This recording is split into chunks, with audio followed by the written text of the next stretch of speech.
Hey there guys, Chet here. Now when you look at a complex automation workflow for the first time, it can seem really intimidating with all the lines and boxes going everywhere, but here's the secret. Every single one of those complex workflows is just a bunch of very simple steps connected together. Those individual steps are called nodes, and today we're going to forget the big picture and just focus on understanding those simple building blocks. And real quick, before we get started, if you don't have an n8n account to follow along with, don't worry. I've put a link to the official cloud site in the description where you can sign up for free.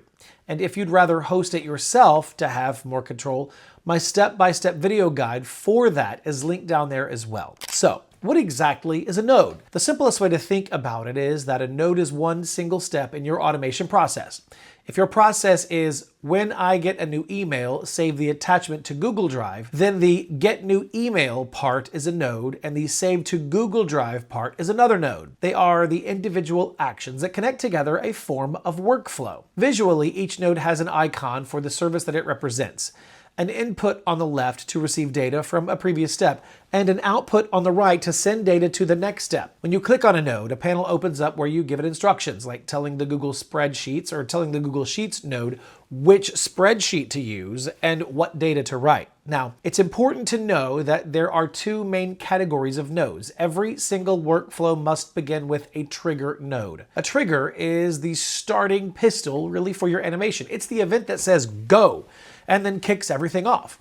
There are a few common types of triggers. You can have a schedule trigger, which runs at a specific time, like every Monday morning at 9 a.m. You can also have a webhook trigger, which starts when it receives a signal from another app, like when someone submits a contact form on your website. And finally, many apps have their own built-in triggers, like a Gmail node that can trigger every time a new email arrives. But remember, the trigger is always the very first node. After the trigger fires, the rest of your workflow is made up of what we call just regular nodes. These are all of the action steps that happen after the start. They take data from the node before them, do something with that data, and then pass it along to the next node in the chain. These regular nodes can be broken down into a few helpful groups. First, you have your service nodes. These are the ones that you'll use most often and are the easiest to understand. They represent all the different apps and services that you use every day, like Slack, Notion, Twitter, Google Drive, and hundreds of others. Each service node has a list of actions that it can perform.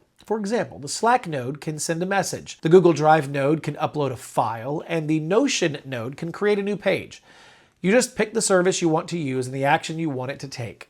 Next up, you have core nodes. These are the real brains of your workflow. They don't connect to the outside service. Instead, they help you control the data and the logic inside of your automation. The most common one is the if node. It's very simple. It just asks a yes or no question. For example, does this email contain the word invoice? If the answer is yes, the data goes down one path. If no, it goes down another. And then there's also the set mode, which is like a little workbench that lets you create new pieces of data to clean up the information that you have before sending it on to the next step. Now, I know that nodes like the set node or other powerful one called the HTTP request node can seem a little intimidating at first. They offer incredible power, but have a bit of a learning curve. And that's exactly the kind of stuff we work on together in my private community.